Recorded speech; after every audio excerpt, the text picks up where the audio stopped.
الفاظ ڈیجیٹل کے ساتھ میں ہوں جمیل خان، سینئر صحافی عبد القیوم افریدی صاحب اس وقت میرے ساتھ موجود ہے۔ خیبر پختونخوا کے ہزاروں کی تعداد میں انتظامی کیڈر کے جو افسران ہیں وہ اس وقت ان کی جو ایشو چل رہے ہیں حکومت کے ساتھ بات کرتے ہیں۔ اس پہ سر بتائیے گا کہ آپ تو اس ایشو سے خوبی طور پر باخبر ہیں، تو ایشو کیا ہے اور اس سے کتنے افسران متاثر ہوں گے مینیجنگ کیڈر کے؟ اچھا جی، بہت شکریہ جمیل صاحب۔ اچھا، سب سے پہلے تھوڑا سا دیکھنے والوں کو بھی میں اس حوالے سے سمجھاؤں گا کہ خیبر پختونخوا حکومت نے اسکولوں کی کارکردگی، مانیٹرنگ اور ساری چیزیں اس کی دیکھ بھال کے لیے ایک جو مینجمنٹ کیڈر ہے وہ متعارف کیا۔ یہ 2011-12 کی بات ہے۔ اے ایس ڈی او کے پوسٹ پر یہ جو لوگ جو ہے وہ پبلک سروس کمیشن امتحان دے کر اس کے تھرو بھرتی کیے گئے۔ تو تب سے جو ہے لوگ بھرتی ہوئے، اور پھر اس کے بعد جو ہے مزید جو ہے 2022 میں خیبر پختونخوا حکومت نے اسکول لیڈرز کے نام سے ایک نیا منصوبہ شروع کیا۔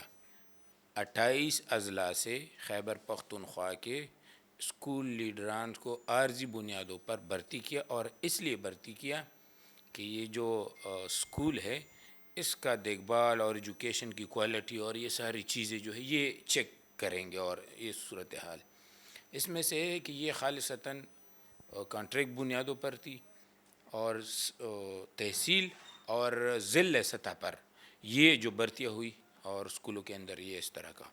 اب صورتحال کیا ہے کہ 2022 میں بھرتی ہوئی 3 سال، دسمبر 2025 میں جو ہے وہ 3 سالہ مدت ختم ہو گیا، دوبارہ جو ہے وہ ایکسٹینڈ کر دیا گیا۔ اب جو ہے اس طرح ہے کہ جو مینجمنٹ کیڈر آفیسر ایسوسی ایشن ہے اس کی جانب سے اعتراضات سامنے آ رہے ہیں، اور وہ یہ ہے کہ حکومت اب تیاری کر رہے ہیں کہ یہ جو 2500 اسکول لیڈر ہے جس میں مرد اور خواتین شامل ہے، اب ان کو جو مینجمنٹ کیڈر ہے اس میں ضم کر رہے ہیں اور اس کے لیے تیاریاں کر رہی ہے۔ اور اس کی بنیادی وجہ یہ ہے کہ اس سے جو ہے ایک تو یہ جو اے ایس ڈی او بھرتی ہوئے ہے یہ لیڈر سے بعد میں بھرتی ہوئے ہے، تو ان کی اعتراضات ہے کہ اگر یہ اس کو یہاں پہ لے کے آئے تو ان کی جو سینیارٹی ہے وہ متاثر ہوں گے، وہ اسکول لیڈر سے جو ہے وہ جونیئر تصور ہوں گے۔ دوسری بات کہ وہ تو ایٹا ٹیسٹ کے ذریعے بھرتی ہوئی، اور یہ بھی الزام لگا رہے ہیں کہ سیاسی اثر رسوخ اور اس طرح کی جو ہے لوگ بھرتی کیے ہیں، کوالیفیکیشن بھی پوری نہیں ہے، بی اے سمپل سادہ اس کے لیے جو ہے وہ شرط رکھا گیا تھا۔ اب اس میں سے کچھ لوگوں نے ریزائن بھی کیا ہے، آتے بھی نہیں ہے، 1100-1200-1300 اس طرح کے کچھ رہ گئے ہیں، یہ جو مینجمنٹ ایسوسی ایشن ہے وہ کہہ رہے ہیں۔ اب یہ کہہ رہے ہیں کہ اگر ان کو اس میں ضم کیا گیا تو ان کو جو سینیارٹی ہے وہ متاثر ہوگی۔ دوسری بات یہ ہے کیونکہ یہ مینجمنٹ کیڈر صوبائی ہے، مطلب صوبے میں کہیں پہ بھی جو ہے یہ ڈیوٹی کر سکتے ہیں، اور وہ جو بھرتی کیے تھے وہ تحصیل اور ڈسٹرکٹ سطح پر تھے، تو ان کی جو اتنی وہ جو کیپیسٹی ہے وہ بھی نہیں ہے۔ تو اسکول لیڈرز کی مطلب اسکول لیڈرز کیپیسٹی کی میں نہیں ہے، بات کر تو رہا ہوں۔ یہ تجربہ کم رکھتے ہیں یا تعلیم کم رکھتے ہیں؟ اس کی تعلیمی اور وہ کوالیفیکیشن پھر کیا ہے اسکول لیڈرز کی؟ اچھا جی، یہ میں نے کہا نا کہ بی اے زیادہ سے زیادہ بی اے جو ہے اس کے لیے کوالیفیکیشن ہے۔ اچھا، یہ جو مینجمنٹ کیڈر ہے جو پبلک سروس کمیشن کے تھرو یہ بھرتی ہوئے، یہ بڑا مشکل کرائیٹیریا ہے، پورا ایک پیپرز ہے اور امتحان آپ نے دینا ہوتا ہے، انٹرویو جو ہے وہ آپ نے پاس کرنا ہوتا ہے، پھر جا کے آپ 16 میں بھرتی ہوتے ہیں۔ اور یہ جو ہے صرف اور صرف ایٹا ٹیسٹ کے ذریعے جو 100 ایم سی کیوز ہوتے ہیں اور اس میں جو ہے آپ زیادہ نمبر لے کے آپ بھرتی ہوئے، اب ان لوگوں کو آفیسر ڈکلیئر کر کے یہ جو مینجمنٹ کیڈر ہے اس میں ضم کیے جا رہے ہیں، اور اے ایس ڈی او مختلف اضلاع میں یہ اس کی پھر پوسٹنگ ہوئی۔ اچھا، اس میں ایک اہم پوائنٹ پھر یہ کہ خیبر پختونخوا میں میرے خیال میں 28 سے زیادہ اضلاع ہے۔ اب اس سے صرف 28 اضلاع سے لوگ لیے ہوئے تھے، باقی خاص طور پر جو فاٹا کے لوگ ہیں، جو ایکس فاٹا ہے، اس میں سے کسی بھی قبائلی ضلع سے اسکول لیڈر نہیں لیا گیا۔ اب جو ہے یہ لوگ اگر اس کو ضم بھی کیا گیا تو یہ ٹرائبل ڈسٹرکٹس کے اسکولوں میں بھی ڈیوٹیاں دیں گے۔ اچھا، وہاں پر ٹرائبل میں یہ جو تعلیم یافتہ نوجوان بیٹھے ہیں اور وہ اس امید پہ بیٹھے ہیں کہ شاید یہ جو مینجمنٹ کیڈر کی اسامیاں آئیں گی پبلک سروس کمیشن کے تھرو، اس کے لیے اپلائی کریں گے اور پھر جو ہے اس کو جاب ملے گی اور اپنے علاقے میں یا کہیں پہ بھی جو ہے وہ جاب کریں گے. اب یہ جو ہے ریزرویشن ہے ان کی کہ نہ صرف خیبر پختونخوا کے دیگر اضلاع، کیونکہ 2500 جو تعداد ہے وہ بہت زیادہ ہے. 2500 تعداد نوجوانوں کا جو ہے وہ جو ہے محروم ہو جائے گا، خاص طور پر قبائلی اضلاع. تو ایسے میں یہ جو مظاہرے بھی ہو رہے ہیں، احتجاج بھی ہو رہے ہیں. قیوم صاحب یہ بھی بتائیے گا کہ یہاں پہ ایک خیبر پختونخوا حکومت ایک طرف تعلیمی ایمرجنسی، میرٹ، انصاف، شفافیت اس کے دعوے کر رہی ہے، تو پھر آپ کیا سمجھتے ہیں، ایک تجزیہ کیا دیں گے کہ اس سے حکومتی جو میرٹ ہے اس کی جو دعوے ہیں اس پہ سوالات اٹھیں گے؟ دیکھیے جی، سب سے پہلے یہ ہے کہ کلی جو ہے خلاف ورزی اور جو حق پہ ڈالنا ہے، وہ ڈاکہ ڈالنا ہے، وہ قبائلی اضلاع کے تعلیم یافتہ نوجوانوں کے حق پہ ڈاکہ ڈالنا ہے.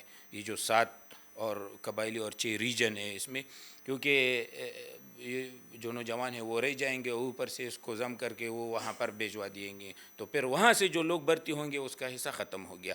تو یہ تو بہت بڑی زیادتی ہے قبائلی نوجوانوں کے لیے. اور پھر جو وزیر اعلیٰ خیبر پختونخوا ہے وہ بھی ایک قبائلی علاقے خیبر سے تعلق رکھتے ہیں، تو انہوں نے وہ ان سے مطالبہ کر رہے ہیں کہ اس ایشو کو آپ دیکھ لیں، کیونکہ ہاں وہ یہ بھی کہہ رہے ہیں کہ ہم اس کے انڈکشن سے مرجر سے ہم خفا نہیں ہیں، وہ کر لیں اسی پبلک سروس کمیشن کے تھرو. یہ جو 2500 اسامیاں ہیں اس کو مشتہر کرے اور اسی کے تھرو امتحان دے. اگر وہ اس میں کلیئر ہو جاتے تو بالکل اس میں جو ہے وہ اس کو پوسٹ کر دے. تو یہ ایک بہت بڑی یہ حکومت تو کہہ رہی ہے کہ مطلب میرٹ کی بالادستی اور یہ، لیکن اگر ہم اس کو دیکھ لیں اس میں پہ اور وہ سیاسی اور یہ چیزیں سامنے آ جاتی ہے، جس طرح کے الزام بھی لگا رہا ہے کہ سیاسی بنیادوں پر اس میں لوگ بھرتیاں ہوئی ہے. اب 100 MCQs پر جو ہے ایک بندہ بھرتی ہوا ہے اور اوپر سے وہ پبلک سروس کمیشن دے چکے ہیں، تو وہ اس کے ساتھ برابر ہوں گے، بلکہ ان سے سینئر تصور ہوں گے، کیونکہ وہ 2022 میں جو ہے وہ اس کی ریکروٹمنٹ ہوئی ہے. اور یہ جو بعض جو ASDO ہے جو مینجمنٹ کیڈر کے ہے وہ اس سے بعد میں جو ہے. سر یہ بھی بتائیے گا کہ آلریڈی اگر دیکھا جائے خیبر پختونخوا میں آؤٹ آف اسکول چلڈرنس کی تعداد بہت زیادہ ہے. اس کے علاوہ امتحانات کی بات کی جائے تو وہ بھی سرکاری تعلیمی اداروں کی انتہائی ناقص قسم کے نتائج سامنے آ رہے ہیں. تو پھر مجموعی طور پر یہ جو اسکولوں کا سسٹم ہے، تعلیم کا نظام ہے، اس پہ کوئی اثر پڑے گا؟ آپ کیا سمجھتے ہیں؟ دیکھیے جی، آلریڈی تعلیم کی بہتری کے لیے تو حکومتی دعوے وہ تو ایک سائڈ پہ رکھے کہ ہم یہ کر رہے وہ کر رہے، لیکن پھر جب حالیہ امتحانات اور رزلٹ ہم نے دیکھا ہے تو پھر وہ سوال یا نشان بن جاتا ہے کہ مطلب کس طرح اقدامات ہو رہے ہیں. اب یہ دیکھو نا، ایک تو الگ سے یہ جو کوالٹی بہتر بنانے کے لیے، چیک بیلنس رکھنے کے لیے مختلف قسم کے IMU اور یہ ساری چیزیں SDO بھرتی کی، حالانکہ اس میں کوئی بہتری جو ہے وہ نہیں آئی. کتنے لاکھوں بچے ابھی بھی جو ہے وہ اسکولوں سے باہر ہے. وزیر اعلیٰ نے ابھی ایک MOU بھی سائن کی ہے کہ مطلب اس کو واپس لائیں گے اور کوشش کریں گے، لیکن بنیادی طور پر میرٹ کی بالادستی نہ ہو اور ہر کسی کو اپنا حق جو ہے وہ نہ ملے، تب یہ سسٹم ٹھیک نہیں ہوگا. اور جب سیاسی اثر رسوخ سے یہ ساری چیزیں پاک ہو جائیں گی تو میرے خیال میں جو تعلیم یافتہ اور قابل لوگ ہیں وہ آگے آ جائے گی اور سرو کرے گی اس قوم کے لیے.